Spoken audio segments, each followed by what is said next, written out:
My name is Kevin Powell, community activist and writer from Brooklyn, New York, and I just want to thank everyone for coming out this afternoon. We're here because of an incident that happened on Tuesday, June 28th, between the hours of 7 p.m.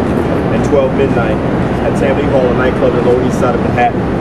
Approximately 450 people, a sold-out crowd, came to support a joint CD release party for Pete Rock and Smith & Wesson for their CD called Monumental. It was a joyous and peaceful event that was turned ugly and violent by a few overzealous New York City police officers who clearly thought this was an out-of-control hip-hop show. It was not. I can speak from personal experience about both Pete Rock and Smith & Wesson. Pete Rock is someone who's an icon, a legend in the hip-hop community and hip-hop culture. Someone who's given his time freely, not just as an artist, but to support causes all around New York City and around the world. In fact, on Thursday, he'll be going overseas to perform as many artists of his caliber do on a regular basis. When I talk about Steele from Smith & Wesson, who's also here, you're talking about someone who's not only a native of Brooklyn, New York, who self-owns Brownsville housing, but who regularly gives back to that community with a big outdoor celebration every summer, which I participated in and seen him do with his own hands, his own money. When we talk about the event, it wasn't some event just of some wild, out-of-control youth. You're talking about an event that was culturally diverse. You had people of all different backgrounds there, reflective of New York City. And you had people who were young, in their early 20s. You had people who were seniors, folks who were senior citizens at this event. Because this is the caliber of folks that Pete Rock and Smith & Wesson are, and they attract a wide range of people. What we're saying today is that there's clearly a pattern of abuse and disrespect, number one, for the hip-hop community by the New York City Police Department, especially as it regards Black and Latino young people and Black and Latino events. We also feel that it's connected to a report that was put out by the police department itself that said that in 2010, over 500,000 Black and Latino males were stopped and frisked by the New York City Police Department, which is the equivalent of the state population of Wyoming. What we're saying is that there's clearly an attack and an assault, a disrespect for the hip-hop community, for hip-hop culture, and for the multiple generations that make up what we call the hip-hop community. We need to remember as New Yorkers that hip-hop was born in New York City. We need to remember as New Yorkers that this culture that was born and created in New York City is now a multi-billion dollar global industry, and that every year these kind of events, just like the one we just had last week that was invaded by the police department, bring in all kinds of money and resources to this city. We also need to remember that this city, this culture, has created opportunities in terms of jobs, lifestyles for a range of people, not just the famous ones that you all know like Russell Simmons and Jay-Z and P. Diddy, but many of the people who are standing here today. And so we're gathered here to say enough is enough. To say we're not going to accept the violation of our basic human and civil rights as tax-paying citizens, and that we want justice. We want those police officers not just suspended, not just put on desk leave, but we want them fired for the jobs for what they did, because they not only assaulted men at that event, they assaulted women as well. We're going to hear from some of the folks today. I'm going to bring forth now those victims and witnesses who participated in that event on Tuesday, June 20th at Tammany Hall, and they're going to speak for themselves. First up are the organizers of the event, Lisa Cynical Smith, who's a founding owner of Bucktown USA, and her business partner, Steele Smith & Wesson. Thank you for coming out today. My name is Lisa Smith, professionally known as Cynical. I was one of the event coordinators and organizers of the party. There you go. Coming out, named Steele, on behalf of Smith & Wesson. This is no way, form, or fashion of making me feel comfortable. I perform for a living, and I'm totally not used to these cameras right now. The event that we threw on June 28th was to celebrate the album release. It's our 5th album. We've been in this profession over 15 years. We've never seen this much horror, especially displayed by police officers. I believe it was about 5 minutes after we stepping on stage and opening up doors to prequel to Armageddon. It was frightening. It was disheartening, to say the least, to see people leave in the venue and basically being assaulted, yelled at, maced, unwarranted, unprovoked. As I think about it now, it's very vivid in my mind, and to witness this in the United States, New York City in 2011, to think that we have such disconnect between our law enforcement and the people in the communities is frightening. So me being an artist, me being a person who has to walk around these New York streets, I feel that it's important for us to have this dialogue to make sure that there's some accountability for what was done. This is in no form or fashion a publicity stunt. I don't think any of us want this kind of attention. Myself, people out there, musicians for a living, and that's enough for us. But when we see our friends and some of these people who met just that night treated the way they were treated by the New York City Police Department, it infuriates me. And I'm proud of those who are out there who were able to be calm, who were able to make it to their homes safely without causing more chaos. And I commend those that were out there that filmed the incident and showed awareness to the rest of the world. But this is something that just has to stop. I'm not going to talk much. We can hear from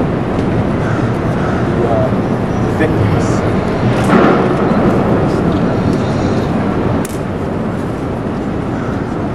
Right now, I guess the attorney for the Monumental Father will tell you details about the case.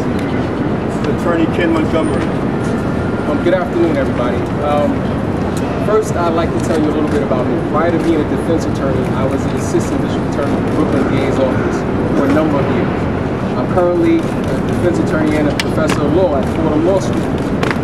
I can tell you emphatically that the individuals involved in the police department, the person who led this was a person by the name of Sergeant Vasquez. If you watch the videotape, you will see the blue stripes on his arm.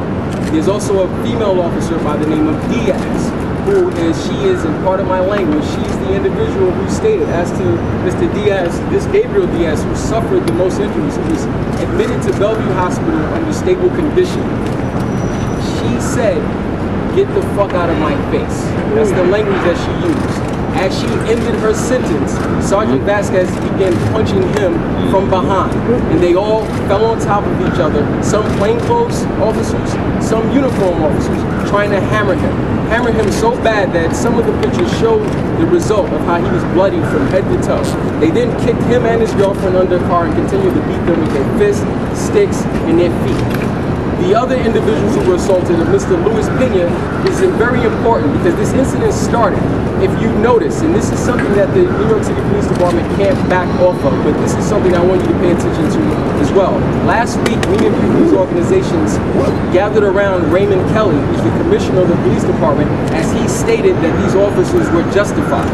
What I'd like you to know is that the Internal Affairs Bureau in the New York City Police Department, who work for Commissioner Kelly, they want to meet with me to go over some of this footage. So it strikes me as odd that the head of the police department is already making a conclusory statement that this was justified. Meanwhile, he has his Internal Affairs Bureau. I don't know if it's a rubber stamp. I don't know if they're going to, but here's one. What if they find out that they weren't justified? Do you think Raymond Kelly is going to come out here and say, you know, we need a true discourse on how the community impacts, how the community is impacted by the decisions by the New York City Police Department? But back to Luis Pena. Luis Pena is an artist under Bucktown. He was on stage along with James Ayala, who was a cameraman brought out by Pete Rock. You can look at the footage that they're on stage when these police officers walk in and walk out. These officers arrive, they put on leather gloves in the middle of the summer, or the beginning of the summertime, and they stood at this exit and they waited. And they stood and they waited until a second and third and fourth car of more police officers came. And then when they came out, they spoke to the owner of the club. Still no incident, no one assaulted, no wilding, no fighting, no nothing, in a very diverse crowd. They then stood there and then they let the owners know that, yo, they wanted to shut it down. You can see the footage of Steele telling everybody, thank you for coming out, and everyone to do monumental things.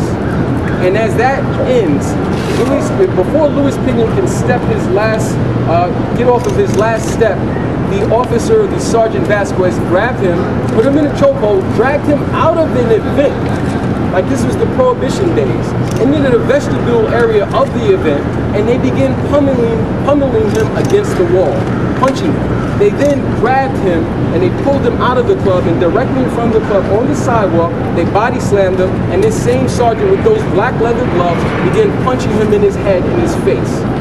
If you look at the photographs, everyone who's around there is taking pictures of it, photographs. There were journalists, there were writers, there were cameramen, there were all kinds of artistic people there. There were laymen who had their cameras. They began flicking, and that's what enraged these officers even more. And then, if you notice, Mr. Pena, there's no one near him except police officers. Across the street, maybe 10 to 20 yards across the street, is where you had Pete Rock and his family, his wife and his daughter, the DJ of the event, the artist of the event, trying to protect his wife who had been pushed down and punched into the garbage. His daughter was trying to tell them, what are you doing to my mom? And we have that on videotape. And these officers don't respond with questions. There's no memo books pulled out. They put her arms, this 24-year-old girl, behind her back, and they arrested her. Some 10 yards away is Mr. Diaz and his girlfriend. They had their cameras, and that's what pissed these officers off, that they were recording this. And they began punching them and kicking them and assaulting them. And if you look at some of the other footage, there's other artists that we can provide. There's other people that we can provide who were assaulted as well. And more police officers came, and it became something that should not have happened. And what is important with this is the sound bites that may come out, and everyone carries the same line through these organizations, is that we need a real, true discourse. It can be mediated by the politicians, it can be mediated by whoever wants to mediate it, but it cannot continue this way. This is a history. I'll give you a tidbit of why this is personal to me. When I was a district attorney, I was presenting a case in the grand jury one time. This is in Brooklyn, long time ago. During my grand jury presentation, I heard a loud applause. When I came out of the grand jury room and I went into the waiting area, the people who were applauding were some of my colleagues, some of my friends, district attorneys and police. They were applauding the Amadou Diallo verdict. And for me, what I did, I left, and as I walked across Adams Street, it was probably about 6 or 7 p.m. It had to have been wintertime because it was dark at the time I left. I remember tearing up because I remember me being who I am, growing up and doing supposedly all the right things now. At that time in my life, an assistant district attorney, it was very clear to me culturally what law enforcement, what the very same people who I work with thought of human life. Mr. Diallo's life. They cheered that verdict. This was a man who walked out, and I know this has nothing to do with this, but it was a man who walked out of his house, by all accounts, did absolutely nothing and was slaughtered, 41 shots, and died. And prosecutors who I work with, who I have respect for, clapped at that verdict. A verdict that had been moved from New York upstate somewhere. So we come from that legacy of the New York City Police Department. We come from the legacy when David Dinkins was mayor and an ex-senator, a former U.S. attorney by the name of Rudy Giuliani, who was making his way towards this very office, was out there with officers holding up watermelons as they protested Dinkins. So the problem, and no one wants to talk about the big pink elephant in the room, is that it's a cultural problem. It's a perception problem. And it stems and it starts at the police department. It's sometimes carried on by the district attorney's office. In this instance, though, I would say that the assistant district attorney who was involved in this, they initially wanted $30,000 bail, $20,000 bail for that man. They wanted $20,000 bail for Mr. Pena, the two people who were actually injured in this event.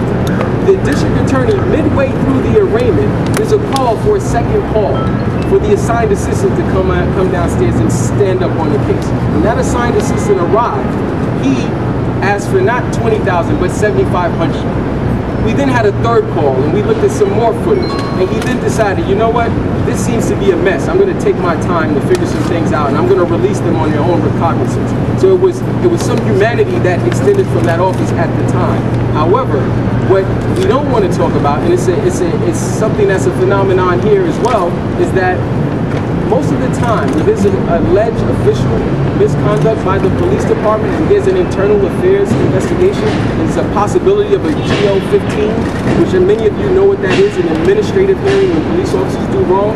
The police officers are allowed to not speak about the incident. So when they go into the community and they say, you know what, we need this no snitching thing to stop, they do the same thing when they're accused.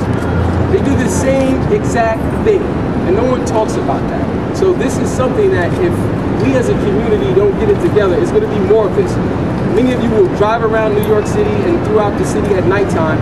The phenomenon of black and Hispanic men being pulled over in their car, searched, is ridiculous.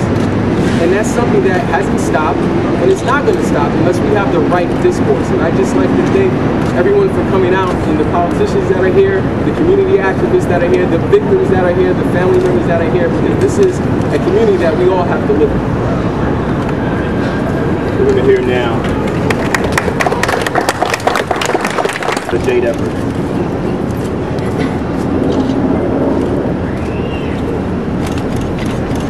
Hello everybody, thank you for coming out.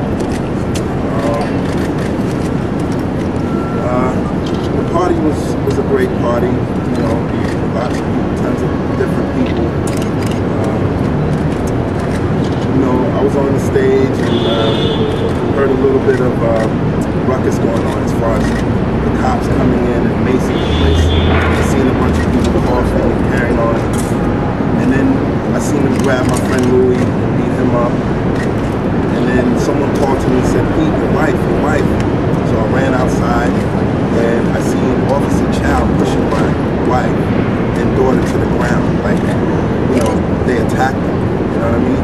And I ran quickly out there to make sure that those officers wouldn't put their hands on my wife. So, you know, when she was detained, Jade, my daughter, they kept the handcuffs on her in her cell. And to me, that's animalistic to do that to a woman, a 24-year-old person, you know, to have them handcuffed while everybody else is not cuffed. It's just like, what is this, you know? So that really got me upset. And, you know, I'm just here to say that this definitely has to stop. Hip-hop is not the problem. The problem is the people who you have to deal with in the street, who you harass, completely. But, I just want to say for the other families out there and other people that, you know, been through this with us on Tuesday, is to be strong, you know what I mean? And we'll get through this. One day this will stop.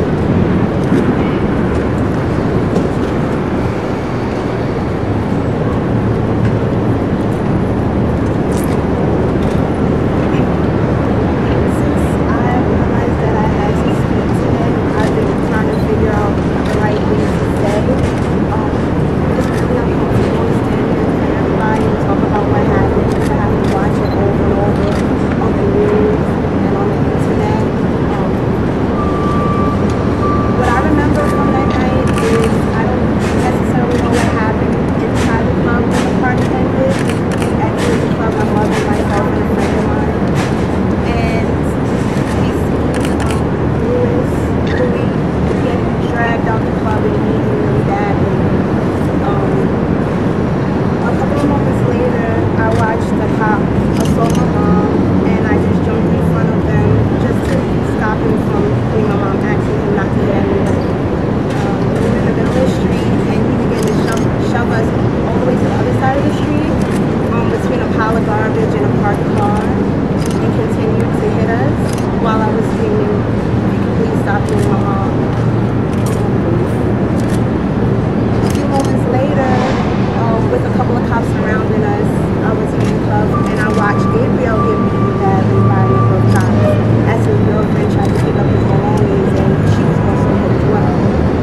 work very hard in this community. We are fixtures in hip-hop culture.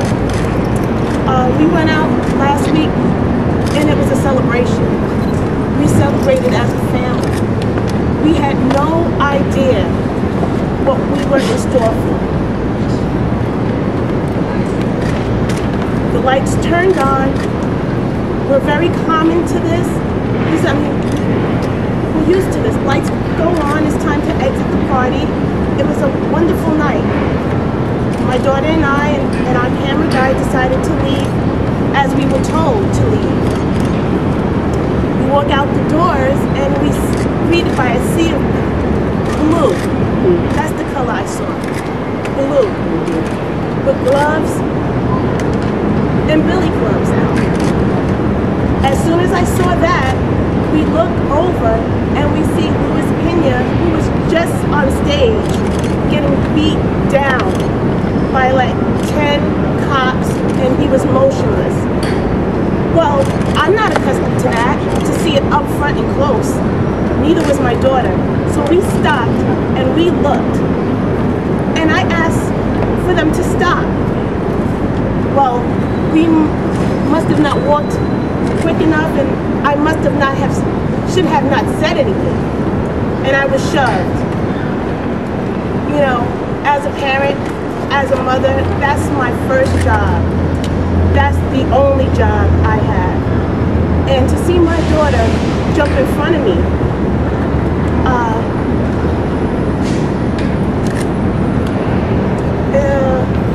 you know, it's difficult because I'm thinking that I'm bringing her to a safe place. She's a young adult. I'm thinking that I'm introducing her to something beautiful.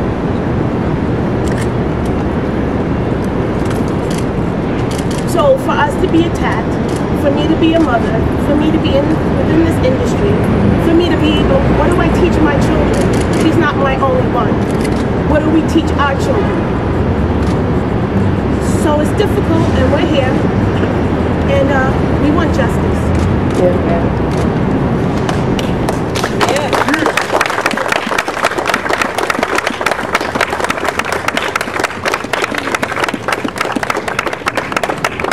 We've been talking about Luis Pena, so we're going to hear some words from him right now. I'd like to say thank you for everybody coming out and supporting the cause. And basically, this is a very difficult situation for all the parties involved. It was a monumental evening. It was beautiful. It was something to commemorate a great accomplishment for this gentleman. It was turned very ugly. It was turned into something that we see over and over. Like throughout our time, from our fathers to us, now our children get to see the same repetition of abuse.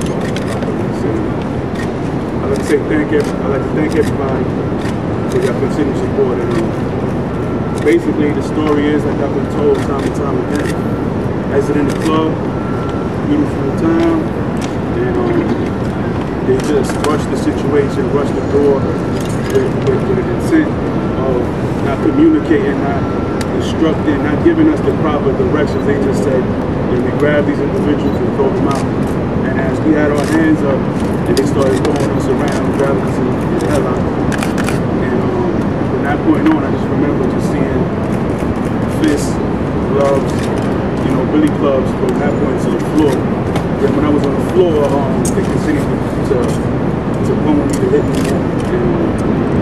And I remember after they cuffed me, they still kept on hitting me. Then they maced me while I was on the floor. So, I mean, I don't know the procedures of an NYPD, but I don't think that's one of them. And, I just want to reiterate all the things that people are saying in the sentiment. Just, we need to get past this as a community. We have to go more. It takes more than just us fighting. We need everybody to get involved. Thank you.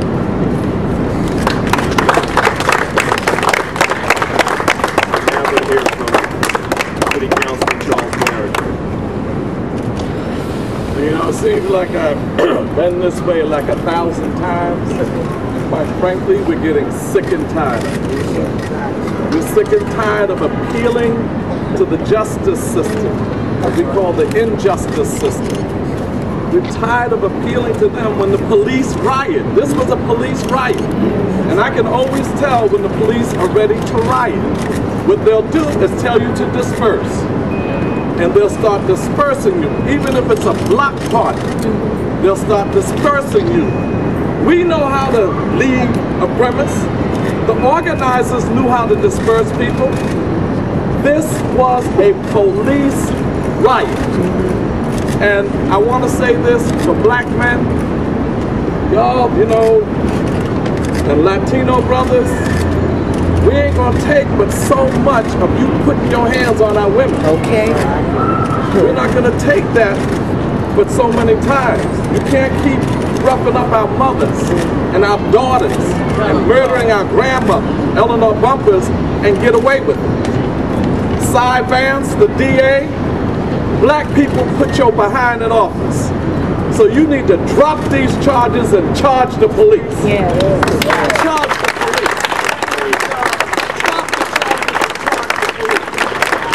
Not a single victim here was committing a crime. No. Not one. Not a single victim of this police riot had a weapon on them. Not a single one. I saw the tape. And I could tell what happened once they put the gloves on and tell you to disperse, they're ready to riot. Mayor Bloomberg, Commissioner Kelly, you are responsible for these police wilding in our community, acting like animals in our community. Bad enough to cut the summer jobs. It's bad enough that you won't build youth centers. Now we get these brothers coming in to help us keep our youth occupied in a positive venue, and you're going to attack them and riot on them. Yeah. I'm telling y'all, this is a warning. We're sick and tired of the police policing the police. Some internal affairs investigation. They're going to find that the police did nothing wrong. And how could the commissioner rush to judgment and say they defended themselves? He wasn't there, and they're not talking. So how did he know that it was self-defense? He rushed to judgment before the investigation even took off at any length. So we're saying to y'all, y'all better listen. It's not only going to be a long, hot summer for us, it's going to be a long, hot summer for everybody. That's right. Because we're not going to take this kind of stuff. If the DA doesn't indict the police, then we have to go to the Justice Department for civil rights violation. And if they hook up with the state, that's the FBI we have to go to hold the state in check, the DAs, to hold the police in check. That kind of lineup is scary. We haven't been able to get justice for that kind of lineup. Don't put us to the point where we have to figure out our own way of protecting ourselves, because we have a God-given right to protect ourselves from anybody that bams on us. We have a God-given right to do that. Don't get angry at us or say some rhetoric that I spouted out that caused people to do anything. We have been the most restrained people in this town.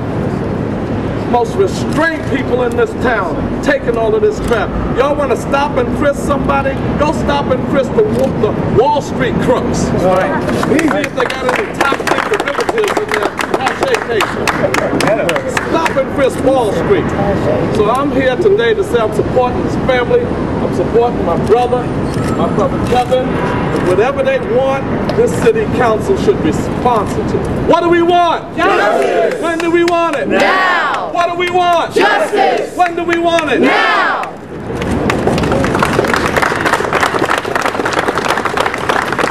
Last but certainly not least is Mr. Lumumba Bendele, who's a member of the Malcolm X grassroots movement and also the senior community engagement advocate for the NAACP Legal Defense Fund. Lumumba Bendele. Thank you all again for coming out today. I'm here to express support on behalf of the Malcolm X grassroots movement to say that we stand in solidarity and support the Monumental 5 and the dozens of other people who are attacked by members of the NYPD on the night of June 28th. This attack by the NYPD is not new and it's becoming more of a recognizable part of NYPD's identity. Communities of color continue to fall victim to police misconduct and illegal policing activities. Brother Kevin talked a little bit earlier around the stop and frisk. We know also that with regard to folks living in NYCHA, that Black and Latinos represent over 90% of all citywide trespass arrests on NYCHA property, although we only make up 54% of the New York City population. We're talking about a systemic problem, okay? We also know that the presence of police in New York City public schools adds to this dynamic, as thousands of children of color are forced to learn under the threatening presence of the institution that will more likely stop and frisk them when they leave school. So, we are not here as victims alone. We are not here to cry or moan. We're actually here to put out a call. All right, we're making a citywide call for community response. We're calling on community members to adopt a culture of observation. We will no longer turn away when the police are interacting with members of our community. We're going to watch you to make sure you're doing your job according to the law. This is our community. You are patrolling our community. This is us. We are calling on community members also to get trained in police monitoring and knowing your rights. For those people who would like to do that, we're asking you to contact the People's Justice at www.peoplesjustice.org. There are more than enough organizations there that can provide training citywide. We will take the offensive. We are going to make sure that we keep our community safe from police attack. All right? We are also asking for people who would like to participate in this organization to come out to the Center for Constitutional Rights on Thursday, July 14th for People's Justice Call for Open Volunteers. We also want people to come to a town hall that will be convened by members of the organizing body of Bucktown, USA. We're asking for people who were at the event, who got attacked, who may not have been identified yet, to please come forward. We would like for you to send documentation of your bruises, of the attack, things, pictures you may have taken to bucktownusa.org. Please forward that information. We'll have a town hall meeting to discuss this. Last but not least, we're asking everyone to continue to support the Monumental 5. We should make sure that there's not a day go by that they're in court alone. There should not be a day that goes by that they are in court alone. They represent not just the hip-hop community, they represent Black and Latino communities citywide. And we will support them because they are us.